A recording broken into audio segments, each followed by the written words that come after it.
Welcome back to NBA TV. Rick Kamla and Joe Borgia, Senior Vice President of Replay and Referee Operations, in the wake of a tremendous double overtime victory for the Toronto Raptors to get this to a 2-1 series in the East Finals. Joe, during the second quarter of tonight's game, Giannis Antetokounmpo made one of his famous Euro steps around multiple defenders on his way to the basket. The crowd seemed to think that Giannis traveled on the play. Can you break this down for us? Was it, in fact, a travel?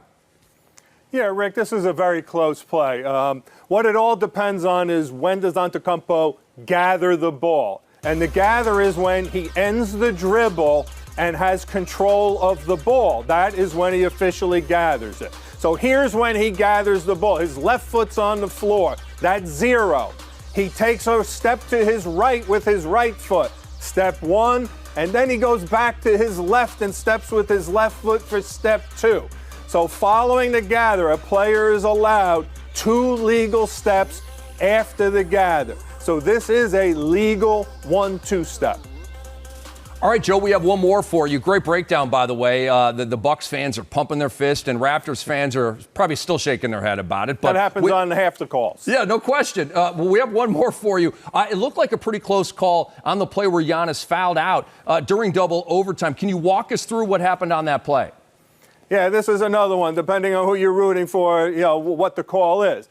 But our rule is the defender has to get directly in the offensive player's path, and he has to be at that spot prior to contact. And from our view, Antetokounmpo just doesn't get there. He sort of gets his chest into his shoulder, and then he turns. The force of the play does not determine the legality of the play, okay? It's the position of the defender when the contact occurs. And Antetokounmpo just did not get directly in his path. And even if it was a tie, ties are blocking fouls. Joe, tremendous breakdown on both plays. Really appreciate your time and all that you do for the league and for the fans to understand what's going on with these plays. Be well, my friend. We'll talk to you down the line. Great talking to you, Rick. Thank you. No doubt about it. Joe Borgia, one of the best in the biz.